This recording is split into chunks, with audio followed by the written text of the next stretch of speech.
محمدا عبده ورسوله صلى الله عليه وعلى آله وصحبه وسلم تسليما كثيرا. يا أيها الذين آمنوا اتقوا الله حق تقاته ولا تموتن إلا وأنتم مسلمون. يا الناس اتقوا ربكم الذي خلقكم من نفس واحدة وخلق منها زوجها وبث منهما رجالا كثيرا ونساء. فاتقوا الله الذي تساءلون به والأرحام إن الله كان عليكم رقيبا. يا أيها الذين آمنوا اتقوا الله وقولوا قولا سديدا يغفر لكم أعمالكم ويغفر لكم ذنوبكم ومن يطع الله ورسوله فقد فاز فوزا عظيما. أما بعد فإن أصدق الحديث كتاب الله خير الهدى هدى محمد صلى الله عليه وعلى آله وصحبه وسلم. شر الأمور محدثاتها فإن كل محدثة بدعة وكل bid'ah dalalah wa kullu dalalatin finnar. Bapak sekalian jamaah salat maghrib Masjidul Ihsan yang semoga Allah Subhanahu wa taala berikan kepada kita kasih sayangnya. Alhamdulillah segala puji bagi Allah Subhanahu wa taala. Pada kesempatan malam hari yang berbahagia ini tanggal 9 Rajab 1446 Hijriah kita berkumpul salah satu dari rumah Allah Subhanahu wa taala setelah melaksanakan salat maghrib berjamaah. Ini kita lanjutkan untuk duduk mendengarkan hadis-hadis Nabi sallallahu alaihi wasallam yang berkaitan dengan adab. Semoga Allah Subhanahu wa taala menerima amal ibadah kita semua jamaah sekalian yang Allah Subhanahu wa taala. Lagi kita berada di salah satu dari bulan haram ya. Sebagaimana dosa itu dilipat gandakan, maka di bulan yang haram juga amalan saleh dilipat gandakan. Ya, sekarang Allah Subhanahu wa taala kita akan kembali melanjutkan dari pembahasan kitab Adabul Mufrad yang pada Senin yang lalu kita libur ya. Nah, kita gantikan di hari ini.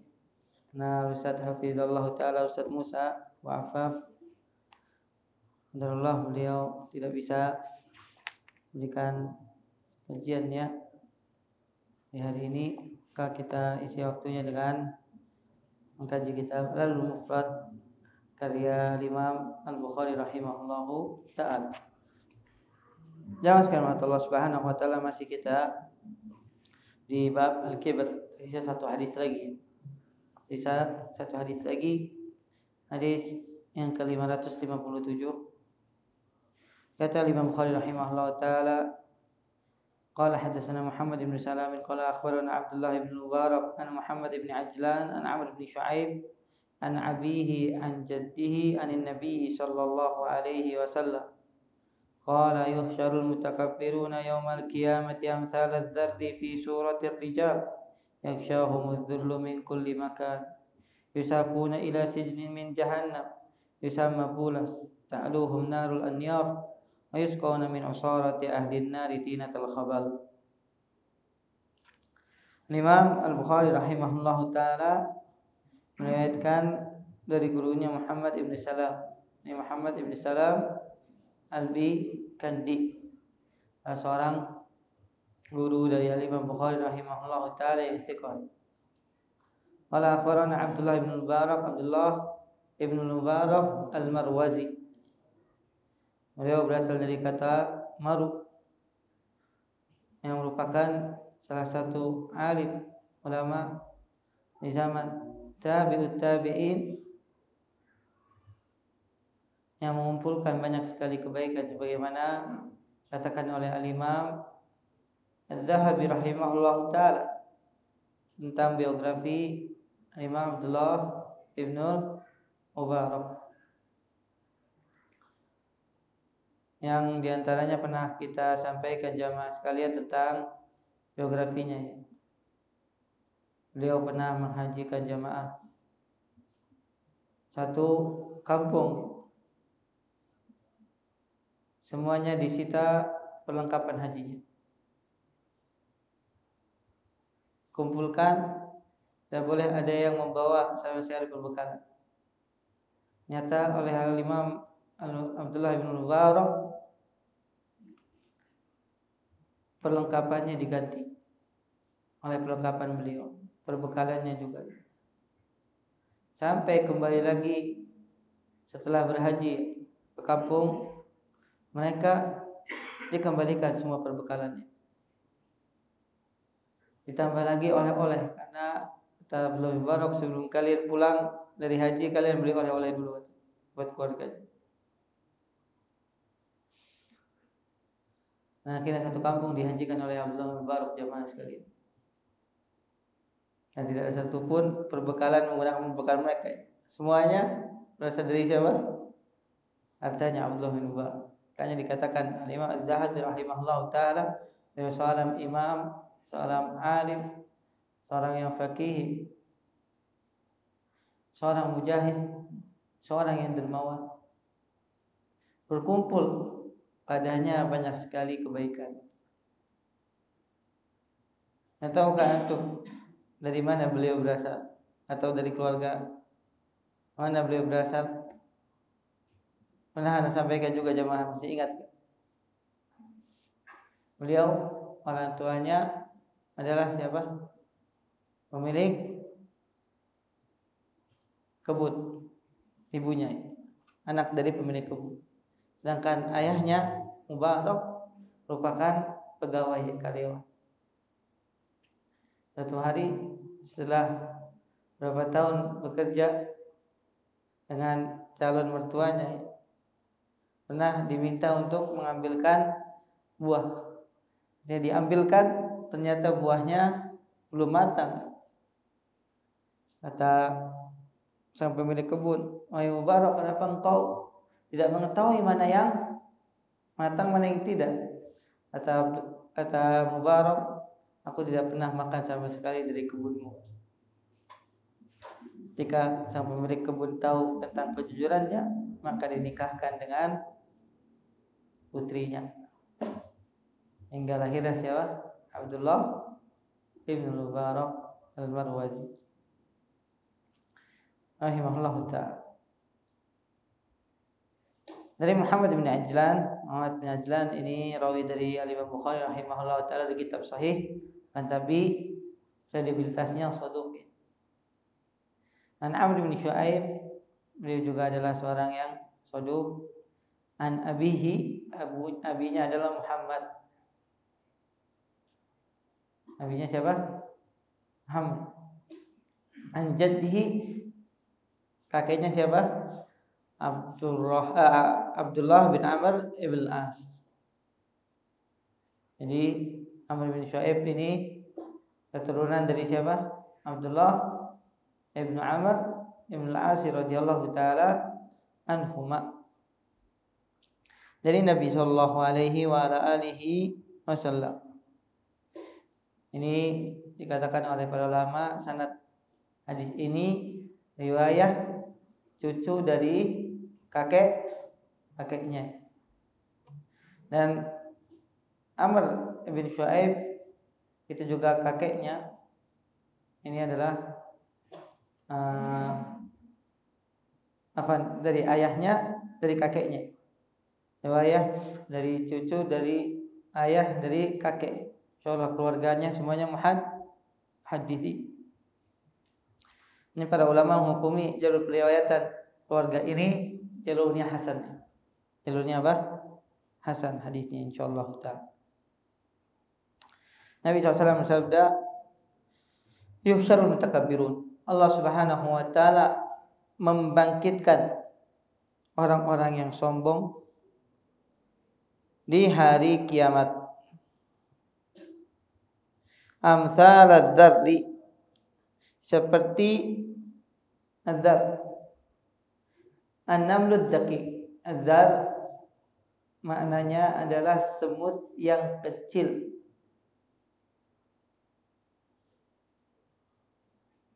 Fi suratir rijal, dalam bentuk orang. Dalam istilahnya kalau cerita kita sama anak-anak itu liliput, jamaah tahu enggak tuh? Manusia yang kecil ya.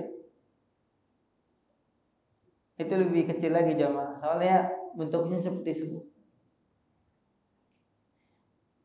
Yaghsyahumudz dzullu min kulli makan. Mereka dikelilingi dengan kehinaan dari segala arah. Bayangkan jamaah yang tadinya merasa sombong ya, merasa angkuh, merasa memiliki semuanya, di hari kiamat cuma jadi semut jamaah. tapi bentuknya orang ya. Allah ingin menghinakan orang-orang yang sombong. Sudah itu yusakuna ila sijidin min jahannam. Kemudian digiring ke penjara di neraka jahanam namanya bulas. Yang diambil dari kata iblas. Dalam bahasa Arab makna iblas putus asa. Yang menunjukkan orang yang masuk ke dalamnya benar-benar berputus asa dari keselamatan.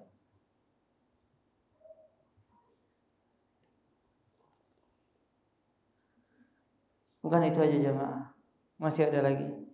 Wa yusqauna min usarati ahlinna tinatal khabal. Ketika dimasukkan ke dalam penjara, ta'luhumun naru an-nar, api menaungi mereka dari segala arah. Api membakar mereka. Dan mereka diberikan minum. Yusqauna min usarati jahannam, dari keringat dan darahnya penghuni neraka jahanam yang bernama tinatul khabal. Ya masih Allah Subhanahu wa taala, pada asalnya tinatul khabal adalah sebuah penyakit jamaah yang diderita oleh seekor hewan yang membuat jalannya itu tidak tentu arah. Jadi merusak otak. Ini penyakit di hewan tinatul khabal yang membuat hewan ini tidak mengetahui arah dia bergerak. Karena sudah rusak otaknya. Ini katakan tinatul khabal. Nasallallahu alaihi wasallam wal afiyah jamaah sekalian Allah Subhanahu wa taala. Jadi dibangkitkan dalam keadaan sekecil semut, kemudian digiring ke penjara yang namanya bulas, api neraka mengelilinginya. Kemudian jamaah sekalian Allah Subhanahu wa taala diberikan minuman dari darah dan nanahnya penghuni api neraka yang disebut tinatul khabal. Yang menunjukkan jamaah sekalian ancaman yang sangat besar bagi siapa yang sombong kepada Allah Subhanahu wa taala. Dan kita telah mengetahui makna sombong. Dan yang paling berbahaya adalah makna yang pertama, yaitu apa? Raddul haq. Menolak kebenaran. Jika kebenaran sudah ada di hadapannya, dia tolak. Entah karena gengsi, entah karena merasa lebih tinggi, entah karena merasa lebih berilmu jemaah. Padahal kebenaran ada di hadapannya. Lagi sedang ramai. Tanya ingin mengatakan Syekhul Islam Ibnu Taimiyah bukan Syekhul Islam. Padahal siapa dia? Syekhul Islam. Merasa dia lebih tinggi, merasa dia lebih besar, merasa lebih unggul daripada Syekhul Islam yang lawan maupun kawan mengakuinya jamaah. Mungkin orang ini ingin merasa tenarai jemaah. Kita katakan, aduhai kasihan dirinya. Dia ingin menandung gunung. Harusnya yang dikasihani kepalanya atau gunungnya jemaah? Kepalanya. Semoga Allah Subhanahu wa taala memberikan taufik kepada kita semua. Hati-hati dari kesombongan jemaah, batarul haq. Menolak kebenaran, maghamtun nas, merendahkan manusia. Biasanya orang yang sudah menolak kebenaran itu memiliki sifat yang kedua, yaitu apa? Meremehkan manusia. Semoga Allah Subhanahu wa taala melindungi kita dari akhlak kesombongan. Dari ayat ini atau dari hadis ini kita bisa mengambil pelajaran jamaah sekalian Allah Subhanahu wa taala, di antaranya bayanul aqibatil wahimah lil mutakabbirin. Hadis ini menjadi penjelasan bagi para pembaca hukuman yang menghinakan bagi orang-orang yang sombong, yang bersikap angkuh kepada manusia, bersikap sombong, mengangkat dadanya tinggi-tinggi. Ternyata di hari kiamat dia dibangkitkan seperti kecilnya seekor semut jamaah, walaupun jasadnya manusia. Sallallahu alaihi wasallam. Itu juga ketika digiring ke neraka jahanam, diberikan minuman dari tinatul khabali. Dari hadis ini juga kita bisa mengambil pelajaran dalilun ala annal jazaa min jinsil amal.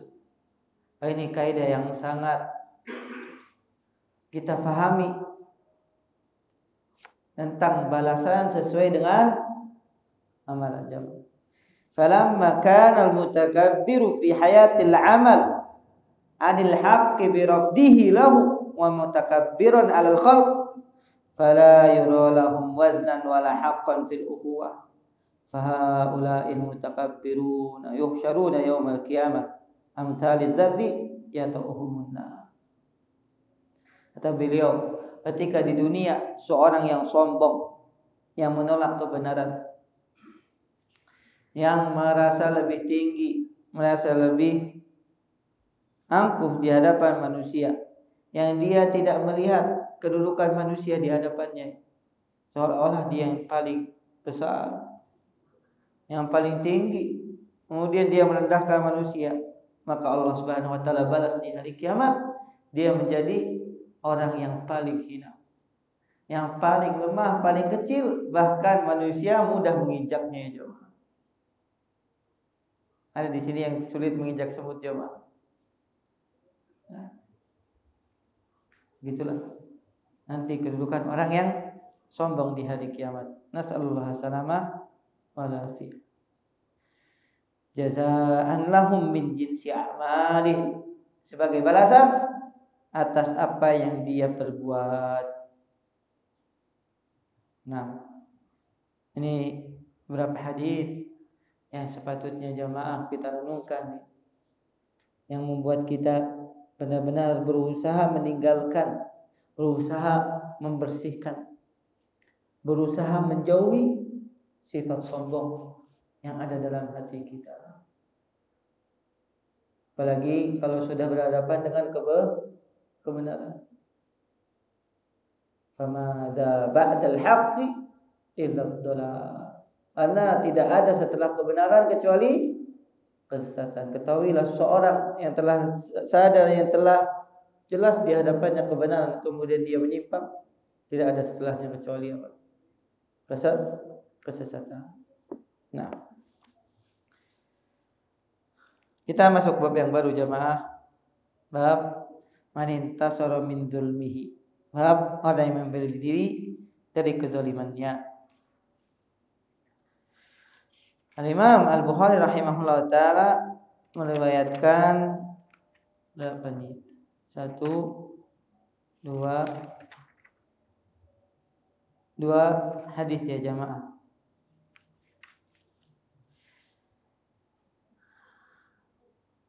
Babnya adalah orang yang membela diri dari kedzaliman. Seorang yang telah terzalimi boleh baginya untuk membela diri jemaah. Dan tentu membela dirinya sesuai dengan kezaliman yang tidak dapatkan. Tidak boleh melampaui batas.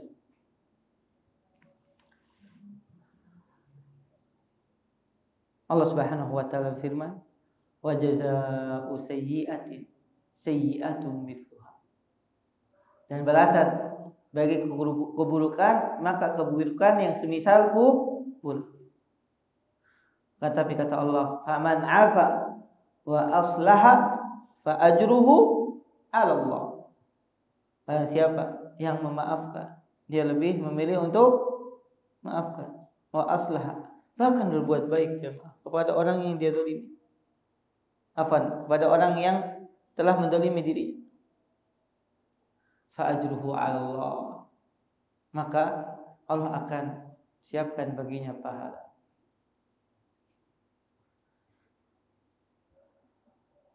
Al-Imam Bukhari rahimahullah ta'ala meriwayatkan dari gurunya, qala hadatsana Ibrahim bin Musa qala akhbarana Ibnu Abi Zaidah qala akhbarana Abi an Khalid bin Salamah anil Bahi an Urwata an Aisyah radhiyallahu ta'ala anha anna Nabiy sallallahu alaihi wasallam qala laha dunaki fantasiri. Imam Al-Bukhari rahimahullahu ta'ala meriwayatkan dari gurunya Ibrahim bin Musa dari Ibnu Abi Zaidah dari ayahnya dari Khalid bin Salamah dari Bahi dari Urwah Ibnu Zubair dari Aisyah radhiyallahu taala anha. Ini keponakan meriwayatkan dari bibinya. Bahwasanya Nabi SAW bersabda kepada Aisyah radhiyallahu taala anha, dunaki fantasiri, tahanlah dirimu dari orang yang menganiayamu, maka menangkan dirimu dari orang yang mengganggumu.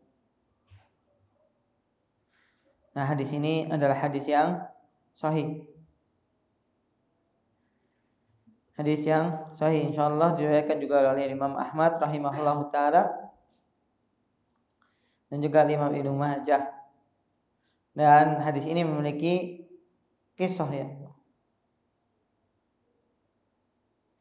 Dunaki, kata Syekh Muhammad Sayyid Ruslan hafizallahu taala, lil igra' bi syai' ay imtani'i mimman zalamaki wa adzaki. Hindarilah orang yang menzalimimu. Imtani'i, tahanlah. Hindarilah orang-orang yang menzalimimu dan juga yang mengganggumu. Dan Nabi SAW membolehkannya. Wantasiri, dan belalah ya orang yang telah mengganggumu ya, menzalimimu. Berarti Nabi SAW memberikan izin pada Aisyah radhiyallahu taala anha untuk membela dirinya. Jangan sekali mata Allah Subhanahu wa taala, ini sebenarnya ada hadis atau kisahnya ya yang akan disebutkan pada hadis yang selanjutnya. Kita akan bacakan kisahnya lebih lengkap jamaah agar kita bisa memahami kenapa Nabi SAW memerintahkan Aisyah membela diri. Qala rahimahullahu ta'ala hadatsana Hakam bin Nafi' qala akhbarana Syu'aib bin Abi Hamzah 'an Az-Zuhri qala akhbarani Muhammad bin Abdurrahman bin Harith bin Hisham an Aisyah radhiyallahu ta'ala anha qalat arsala azwajun Nabi sallallahu alaihi wasallam Fatimah ila Nabi sallallahu alaihi wasallam fastadanat wan Nabi sallallahu alaihi wasallam ma Aisyah radhiyallahu ta'ala anha bi mirtiha fa adina laha fadakhalat faqalat inna azwajaka arsalanani yas'alnakal adla fi binti Abi Quhafa qala ayu bunayyah alasti tuhibbina ma uhib qalat bala qala fa ahibbihi hadi faqamat fakharajat fahadathathum faqulna ma agnaiti anna shay'an farji'ihi ilayhi qalat wallahi la ukallimuhu fiha abada fa arsalna Zainab zawjan Nabi sallallahu alaihi wasallam fastadanat fa adina laha faqalat lahu dhalika wa waqat fi Zainab tasubbuni fatafiktu anzuru hal ya'danu li an-nabiy sallallahu alaihi wasallam falam azal hatta araftu anna an-nabiy sallallahu alaihi wasallam la yakrahu an antasir fawaqatu bi Zainab falam anshab an adkhantuha ghalaba fatabassama Rasulullah sallallahu alaihi wasallam thumma qala ama innaha ibnatu Abi Bakr. Imam Bukhari rahimahullah taala meriwayatkan dari gurunya Al-Hakam Ibnu Nafi'. Beliau adalah seorang yang thiqah. Dari Syu'aib Ibnu Abi Hamzah, beliau juga adalah seorang yang thiqah dari Zuhri. Al-Imam Az-Zuhri Muhammad ibn Muslim ibn Ubaidillah ibn Abdullah ibn Syihab Az-Zuhri. Dari Muhammad ibn Abdurrahman ibn Haris bin Hisham. Beliau juga adalah seorang yang thiqah. Dan hadis ini diriwayatkan juga oleh Al-Imam Muslim dalam kitab sahihnya. Dalam kitab sahihnya itu Sahih Muslim, maka tidak perlu lagi kita ragukan tentang kesahihannya. Suatu hari istri Nabi SAW mengutus siapa? Fatimah radhiyallahu taala anha. Fatimah siapa? Fatimah siapa? Fatimah binti Muhammad. Mengutus anaknya Nabi Muhammad SAW. Fasta'danat. Maka Aisyah radhiyallahu taala mengizinkan Fatimah masuk. Karena saat itu Nabi SAW berada di rumah Aisyah. Nabi SAW ma'a Aisyah fi mirtiha. Mirt dalam bahasa Arab artinya selimut. Jadi saat itu Nabi SAW dengan Aisyah sedang berada di pembaringannya. Nabi SAW ma'a Aisyah fi mirtiha fa'adzina laha fadakhalat. Maka Nabi SAW mengizinkan Fatimah untuk masuk. Kemudian apa yang dikatakan Fatimah? Jamaah sekalian Allah Subhanahu wa taala, sungguhnya istri-istrimu mengutusku untuk memintamu berlaku adil mengenai anak perempuannya Abu Quhafa. Maksudnya siapa? Binti Abi Quhafa, jamaah. Siapa? Binti Abi Quhafa. Harusnya siapa? Binti Abi Bakrin bin Abi Quhafa. Anak Abu Quhafa ini sebenarnya kunyah dari kakeknya siapa? Aisyah. Tapi karena emang dalam bangsa Arab jamaah ketika tidak suka atau kurang menghormati seorang, biasanya dia nggak mau nyebutin nama sama nama ayah. Kemudian biasanya nyebutin kakek atau kunyahnya saja. Maksudnya apa jamaah? Istri Nabi SAW cemburu karena Nabi SAW sangat mencintai siapa? Aisyah. Jamaah sekalian Allah Subhanahu wa taala, lihat. Istri Nabi SAW saja menganggap Nabi SAW tidak adil katanya. Makanya jamaah sekalian Allah Subhanahu wa taala, perkara adil adalah perkara yang diperhitungkan syariat, bukan diukur dengan perasaan. Hasya wa kalla Nabi SAW zalim jamaah. Benar enggak? Siapa yang mau atau siapa yang mengira Nabi SAW melakukan kezaliman? Akan tapi begitulah jamaah para istri-istri. Jamaah sekalian Allah Subhanahu wa taala, cemburu itu merupakan sebuah bumbu jamaah. Dan cemburu itu tanda sayang. Dan juga hasya wakal istri Nabi SAW menurut Nabi tidak adil, tapi namanya perempuannya. Yang mereka lebih mendahulukan apa? Perasaan. Dan kalau laki-laki juga mendahulukan perasaan, ya hampir sama dengan siapa? Antum jawab sendiri. Tapi Nabi SAW marah nggak jamaah? Nah, seorang yang berpoligami jamaah, kesabarannya harus lebih ekstra. Kalau antum mau berpoligami tapi cepat mendidih, tahan dulu jamaah, belajar sabar. Belajar apa? Karena kecemburuan merupakan salah satu pernak-pernik poligami. Alsalnani yas'alunaka al-adl fi binti Abi Quhafa. Lapor, tapi mereka nggak berani. Jadi ngurus apa? Ngadunya lewat siapa? Fatimah. Apakah oleh Nabi SAW digubris? Padahal yang datang siapa? Putrinya. Ai bunayyah alasi tuhibbina wa uhib. Apa jawaban Nabi SAW? Wahai anakku, wahai putriku, apakah engkau mencintai apa yang aku cintai? Kata Fatimah, bala, ya tentu ya, ayah. Aku mencintai apa yang kau cintai. Apa kata Nabi SAW? Ya udah, cintai dia Fatimah. Fatimah cintai dia Aisyah. Abi hadi. Mau ngomong apa coba? Udah. Nabi SAW menyuruh cinta, gimana lagi? Fatimah kalah udah. Fakharajat. Fahadathum. Ketika mendengar hal tersebut, Fatimah keluar radhiyallahu taala anha, kemudian menceritakan kepada istri-istrinya yang lain, istri Nabi SAW. Fakulna, maka mereka mengatakan, engkau sedikit pun belum membuat kami puas ya, belum membuat kami puas ya. Farji'ihi ilaih, balik lagi ke Nabi SAW. Kata Fatimah, demi Allah aku tidak akan membicarakan tentang masalah ini kepada beliau selama-lamanya. Udah, anak nggak mau ikut campur lagi ya udah. Kemudian istri-istri Nabi SAW mengutus Zainab. Zainab adalah salah seorang istri Nabi SAW yang mana jamaah? Ya Rabb. Kalau istri-istri artis mungkin tahu antum, ya Allah musta'an.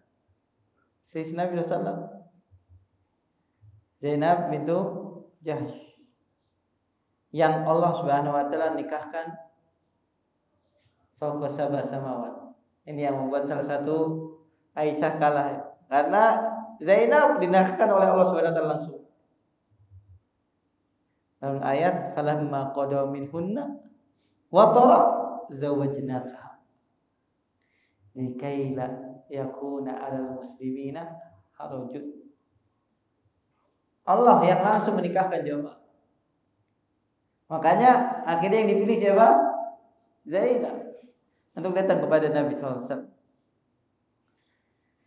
Fa arsalna Zainab fasta'danat fa adina laha. Maka ketika masuk Zainab, Aisyah mengizinkan dia masuk juga, begitu juga Nabi SAW. Fasta'dan Zainab minta izin, fa adina laha, maka Nabi SAW mengizinkan masuk Zainab. Faqalat lahu dzalika. Lalu mengatakan seperti apa yang dikatakan oleh siapa? Fatimah mengenai Nabi SAW ini pilih kasih, lebih sayang kepada Aisyah. Tapi ditambahkan jemaah, ternyata Zainab karena yang namanya cemburu, dihinalah Aisyah. Kalau Fatimah enggak menghina, disuruh mencintai udah pulang akhir nyerah. Kalau Zainab ya karena cemburu, siapa? Madunya tasubuni, mulai mencelaku. Maka aku melihat apakah Nabi SAW mengizinkan aku membalasnya. Maka dalam riwayat di sini apa? Fantasiri. Coba ente lawan kan. Fantasiri. Maka saat itu aku tahu Nabi SAW membiarkanku. Aku bela, aku ganti balas jamaah Zainab. Dan dibantai habis Zainab, kata Nabi SAW. Nyata Aisyah radhiyallahu taala anha lebih pintar bicara. Falam anshab an askhantuha ghalaba. Sampai katanya Zainab, bahasa Bekasinya kicep, jamaah, dia 1000 bahasa udah kalah. Kemudian Nabi SAW tersenyum. Ammaha innaha ibnatu Abi Bakar. Tuh lihat tuh, anaknya siapa? Abu Bakar radhiyallahu taala anhuma. Nabi SAW marah nggak jemaah? Marah. Karena mereka itu semua sedang terbakar api cemburu. Kalau suami yang punya kesabaran sedikit digambar-gambarin jemaah semuanya. Enggak, Nabi SAW tahu itu semua dari kecemburuan. Ini senyumin aja udah, liatin aja. Oh iya. Udah, Aisyah balas. Udah liatin, kelar. Bagi siapa yang ingin poligami, begini jemaah. Itu istri-istri orang yang paling mulia, istri Nabi SAW. Bagaimana dengan istri-istri yang lain jemaah? Maksudnya yang di bawah kedudukan mereka. Begitulah pernak-pernik poligami jamaah sekalian Allah Subhanahu wa taala. Dan Nabi sallallahu alaihi wasallam hasya wa qalla, beliau tidak melakukan kedzaliman sama sekali. Beliau adalah seorang yang adil. Siapa yang lebih adil daripada Rasulullah SAW? Tapi karena penilaian mereka itu penilaian perasaan, maka menganggap Nabi SAW tidak adil. Hadisnya bagaimana disebutkan adalah hadis yang sahih.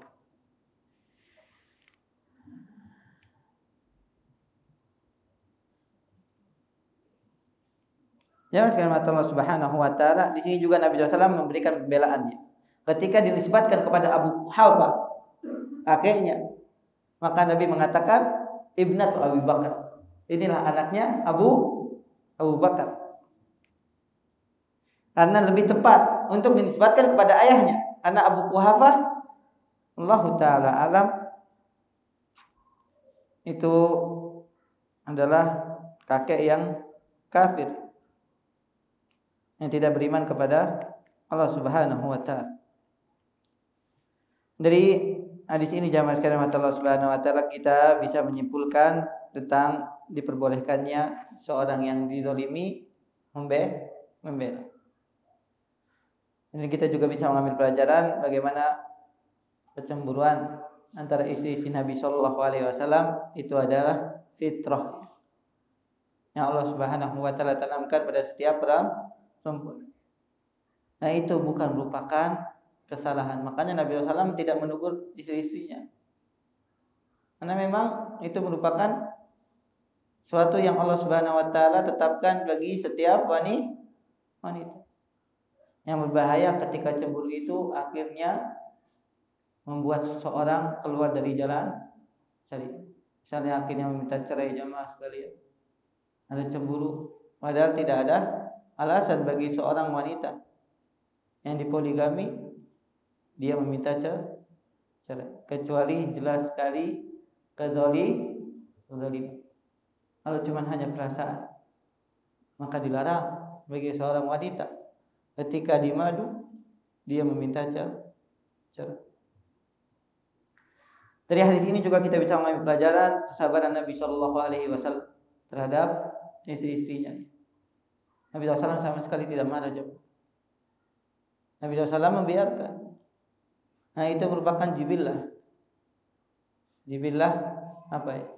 Nah, sesuatu yang telah ditanamkan oleh Allah Subhanahu wa taala pada diri setiap wanita. Dan Nabi SAW sabar terhadap hal tersebut. Dari hadis ini juga kita bisa mengambil pelajaran jamaah sekalian mata Allah Subhanahu wa taala, bahwasanya kita melihat bagaimana keindahan potret keluarga Nabi Shallallahu Alaihi Wasallam. Tidak ada bentak-bentak, tidak ada kekasaran dari suami terhadap wanita. Nabi SAW hanya tersenyum. Nabi SAW hanya membiarkan apa yang mereka lakukan. Itu sebenarnya adalah bukti kasih sayang mereka kepada Nabi Shallallahu Alaihi Wasallam. Dari hadis ini juga kita bisa mengambil pelajaran jamaah sekalian Allah Subhanahu wa taala, hendaknya seorang mencintai apa yang dicintai oleh Nabi sallallahu alaihi wasallam, karena Nabi sallallahu memerintahkan Fatimah untuk mencintai siapa yang Nabi sallallahu kasih, dan terkutuklah siapa? Syiah Rafidhah. Yang di antara keyakinan mereka bahwasanya Aisyah radhiyallahu taala anha mereka tuduh dengan apa? Besi. Sangat buruklah tuduhan mereka, dan mereka akan berpertanggungjawabannya di hadapan Allah Subhanahu wa taala. Mereka membenci orang yang paling dikasihi oleh Rasulullah sallallahu alaihi wa alihi wasallam. Bahkan mereka membuat perayaan tentang katanya telah terjadi perselingkuhan Aisyah radhiyallahu taala anha. Nauzubillahi min dzalik. Semoga Allah melindungi kita dari busuknya pemikiran mereka. Kita masuk waktu Isya jamaah, padahal kita dengar terlebih dahulu adzan Isya. Continue.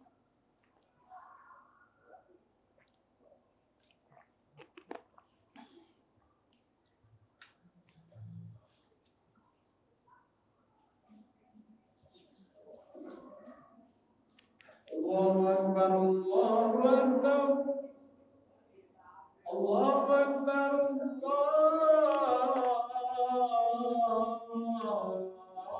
Allahu Akbar. Asyhadu an la ilaha illallah.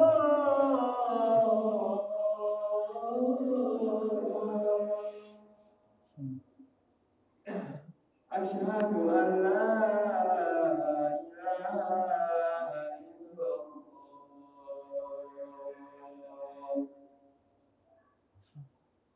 Asyhadu anna Muhammadar Rasulullah.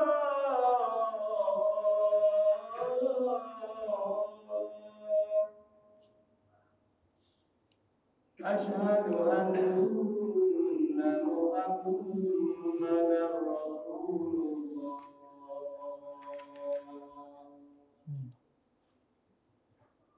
Hayya 'alas shalah.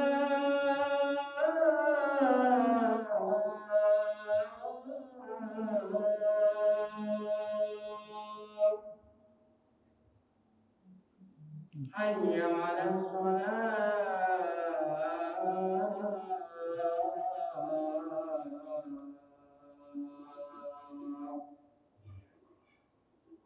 Hayya 'alal falah.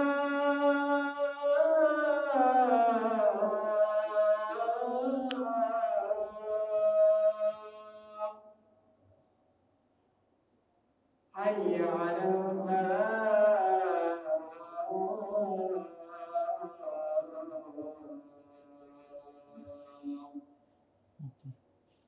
Allahu Akbar, Allahu Akbar. La ilaha illallah.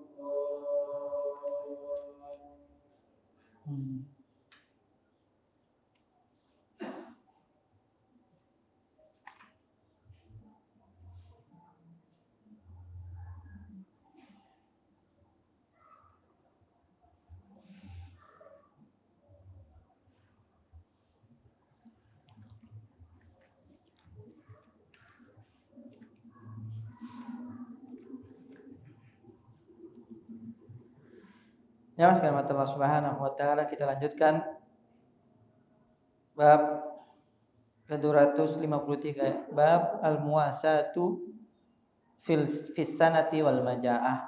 Bab al-muwasah, saling membantu, saling menolong di saat terjadi kelaparan dan juga kekeringan. Saat terjadi kekeringan dan juga kelaparan. As-sanah di sini adalah kekeringan, al-maja'ah kelaparan. Ini merupakan salah satu akhlak yang terpuji jamaah sekalian rahmat Allah Subhanahu wa taala. Imam Bukhari meriwayatkan qala rahimahullahu taala hadatsana Muhammad bin Musanna qala hadatsana Muhammad bin Bashir al-Jahdami qala hadatsana Ammarah al-Ma'awali qala hadatsana Muhammad bin Sirin an Abi Hurairah radhiyallahu taala anhu qala yakunu fi akhir zaman maja'ah man adrakatu fala ya'dilanna bil aqbadil ja'iyah. Imam Bukhari rahimahullah ta'ala meriwayatkan dari gurunya Muhammad bin Musanna. Muhammad bin Musanna ini adalah salah seorang gurunya yang thiqah. Dari Muhammad bin Bashir al-Jahdami. Adapun Muhammad ibn Bashir al-Jahdami ini adalah seorang perawi yang majhul, yang tidak dikenal periwayatannya hadis Nabi sallallahu alaihi wasallam. Al-Imam Az-Zahabi bahkan mengatakan Hamad ibn Bashir ini adalah seorang yang apa?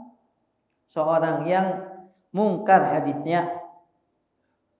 Kalau mungkar berarti ini merupakan salah satu sifat perawi yang dhaif jiddan, yang sangat lemah jam. Diingkari riwayat hadisnya.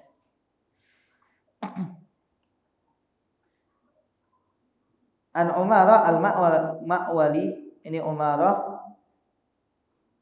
kunyahnya Abu Sa'id Al-Basri min ashabil Hasan. Ini diantara murid-muridnya Hasan Al-Basri rahimahullah ta'ala. Dari Muhammad bin Sirin adalah imam yang disebutkan jamaah sekalian mata Allah Subhanahu wa taala. Muhammad bin Sirin beliau ahli ibadah. Ketika salat malam setiap harinya menghatamkan sepertiga Al-Quran. Jadi setiap 3 hari hatam dalam salat malamnya. Juga dikenal sebagai ahli puasa, Muhammad bin Sirin. Dari Abu Hurairah radhiyallahu taala anhu, beliau berkata, berarti asar ini Allah taala alam jamaah asar yang dhaif ya. Asar yang dhaif. Kata Abu Hurairah, lagi ini hanya sampai kepada Abu Hurairah. Nah, Abu Hurairah seorang sahabat, berarti hadisnya mauquf. Nah, hadis mauquf termasuk hadis yang dhaif. Yakunu fi akhir zaman maja'ah, akan terjadi di akhir zaman kelaparan. Barang siapa yang mengalaminya, maka janganlah menjadikan sesuatu yang lain atau orang lain yang dia dapatkan merasakan kelaparan seperti dirinya, atau berusaha dia membantu saudaranya agar tidak mengalami kelaparan lebih parah. Kan tapi Allah taala alam, asar ini adalah asar yang dhaif. Hadis yang selanjutnya kata Imam Bukhari rahimahullah taala, qala hadatsana Abu Yaman qala hadatsana Syu'aib bin Abi Hamzah qala hadatsana Abu Zinad an al-A'raj Nabi Hurairah radhiyallahu taala an al-Ansar qalat lin Nabi sallallahu alaihi wasallam iksim bainana wa bain ikhwanina an-nakhil qala la faqalu takfuna al-ma'unata wa nusyrikukum fit thamarah qalu sami'na wa ata'na.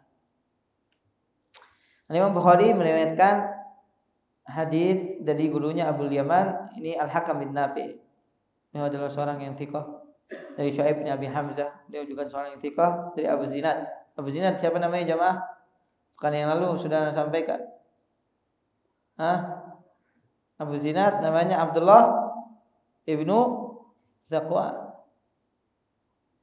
Dari A'raj ini siapa? Abdurrahman ibnu Hurmuz. Dari Abu Hurairah radhiyallahu taala anhu. Tidak perlu disaksikan lagi tentang kesahihannya ya jamaah, karena hadis ini juga diriwayatkan oleh Imam Bukhari dalam kitab sahihnya. Abu Hurairah radhiyallahu taala anhu menceritakan bahwasanya orang-orang Ansor berkata kepada Nabi SAW, bagilah pohon kurma di antara kami dan saudara-saudara kami. Jadi orang Ansor langsung karena kedermawanan mereka. Oh, sudah ya Rasulullah, bagi setengah kebun-kebun kami untuk saudara-saudara kami dari kalangan muhajirin. Insyaallah. Ini merupakan salah satu juga bagaimana kita potret kedermawanan Ansor yang Allah Subhanahu wa taala telah abadikan dalam surat apa jamaah? Surat Al-Hasyr. Walladzina tabawwa'ud dar wal imana min qablihim yuhibbuna man hajara ilaihi wa la yajiduna fi sudurihim hajatan mimma utu wa yu'thiruna ala anfusihim walau kana bihim khasasah wa man yuqa syuhha nafsihi fa ulaika humul muflihun. Terjemahannya antum baca sendiri jamaah. Iya jamaah. Biar antum buka Quran, antum baca terjemah. Apa yang dilakukan oleh Nabi Shallallahu Alaihi Wasallam? Nabi SAW tidak menyetujuinya. Beliau menjawab tidak. Kalian cukupi kebutuhan kami, manusrikukum fit thamarah, dan kami berbagi dengan kalian dalam hasil buahnya.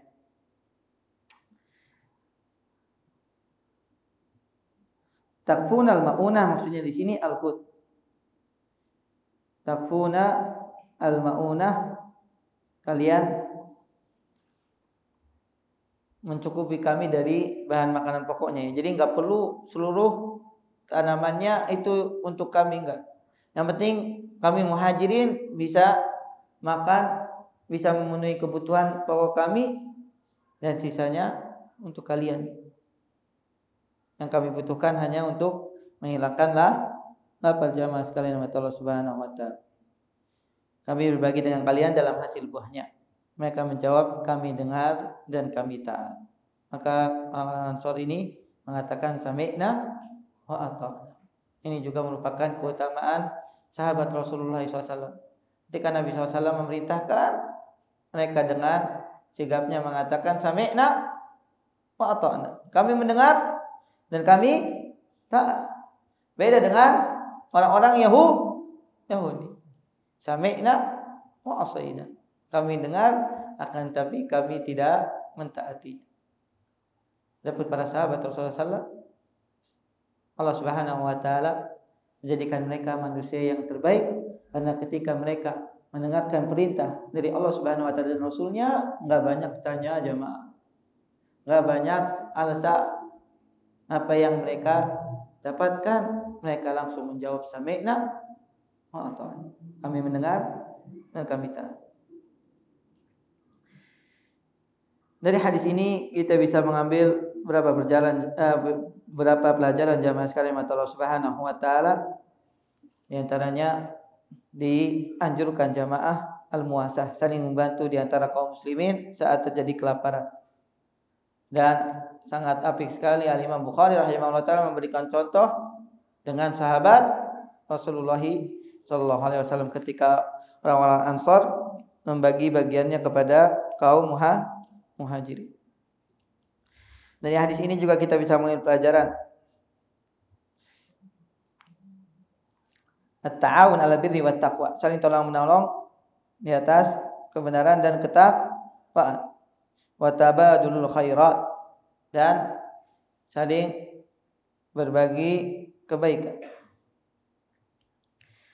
Yang ketiga, jam'ul maslahatain wa huwa imtithalu ma amarahum bihin nabiyyu sallallahu alaihi wasallam wa ta'jilu muwasatil muhajirin wa dzalika baina al muhajirin al ansar al ma'unata wal amal fi mazalihim wa hum yushrikuunahum tsamar muzara'ah. Dari hadis ini kita juga mengambil pelajaran bagaimana mereka mengumpulkan dua maslahat, yaitu melakukan apa yang diperintahkan oleh Nabi Shallallahu Alaihi Wasallam dan memberikan bantuan segera kepada kaum muhajirin. Ketika kaum muhajirin ingin membantu juga orang-orang Ansor dalam memanen, dalam mengairi, dalam mengurus perkebunan, dan bagian kurmanya ketika berhasil panen berbagi bersama-sama.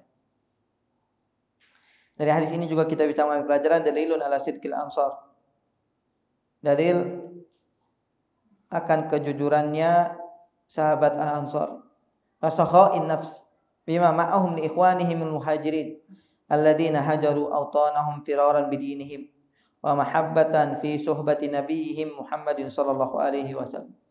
Dan kedermawanan diri mereka ketika mereka memberikan bantuan kepada saudaranya dari kalangan muhajirin yang telah berhijrah dari tempat tinggal mereka kota Mekah untuk menyelamatkan agamanya. Wa mahabbatan, dan cintanya mereka kepada Nabi sallallahu alaihi wasallam agar bisa menjadi orang-orang yang dekat dengan Nabi sallallahu alaihi wasallam. Nah, jamaah sekalian Allah Subhanahu wa taala, Ini beberapa faedah yang kita bisa ambil dari hadis yang kedua ya. Ada yang ingin bertanya jamaah sekalian Allah Subhanahu wa taala karena hadis setelahnya hadis yang panjang. Ada yang ingin bertanya jamaah? Adalah Anda berikan kesempatan.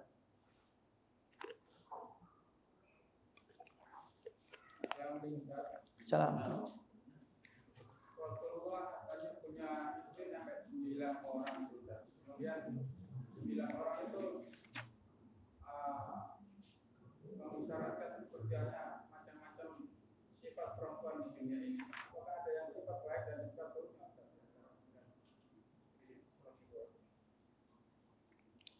Ya, sekarang Allah Subhanahu wa taala 9 yang beliau meninggal di atasnya. Aslinya Nabi SAW menikahi 11 wanita. Dan jangan sekarang Allah Subhanahu wa taala, kalau antum tanya tentang kekurangan wanita, Nabi SAW telah menjawabnya, istausu bin nisa'i khair. Fa innaha khuliqat min dila. Wa inna kata Nabi SAW, seringlah berwasiat kebaikan kepada wanita, karena wanita ini diciptakan dari tulang rusuk yang bengkok. Wa inna a'wajaha a'lah, dan yang paling bengkok adalah yang paling atas, yaitu lisan. Akan tapi jamaah sekalian Allah Subhanahu wa taala, tentu istri-istri Nabi SAW adalah wanita yang terbaik karena mereka semua menjadi pilihan Rasulullah sallallahu alaihi wasallam. Dan sebagaimana sebagaimana perempuan juga memiliki kekurangan, laki-laki juga punya kekurangan. Dan disitulah indahnya pernikahan jamaah, saling menutupi kekurangan, bukan saling mengumbar aib dan kesalahan. Ketika kekurangan ada di wanita, dilengkapi oleh laki-laki. Ketika ada kekurangan di laki-laki, dilengkapi oleh wanita. Dan di antara hikmahnya seorang wanita diciptakan dari tulang rusuk adalah agar dilindungi. Sebagaimana tulang rusuk kita adanya di mana? Di dada. Kata Ustaz Syafiq hafizallahu taala, wanita bukan diciptakan dari tulang betis ya, yang antum bisa gunakan untuk tendang misalnya, tapi dari tulang rusuk agar engkau lebih bisa menyayanginya. Hadallahu taala alam. Sallallahu alaihi wasallam ala nabiyina Muhammadin wa ala alihi wasallam. Subhanallahi wa bihamdika, asyhadu an la ilaha illa anta astaghfiruka wa atubu ilaik. Assalamualaikum warahmatullahi wabarakatuh.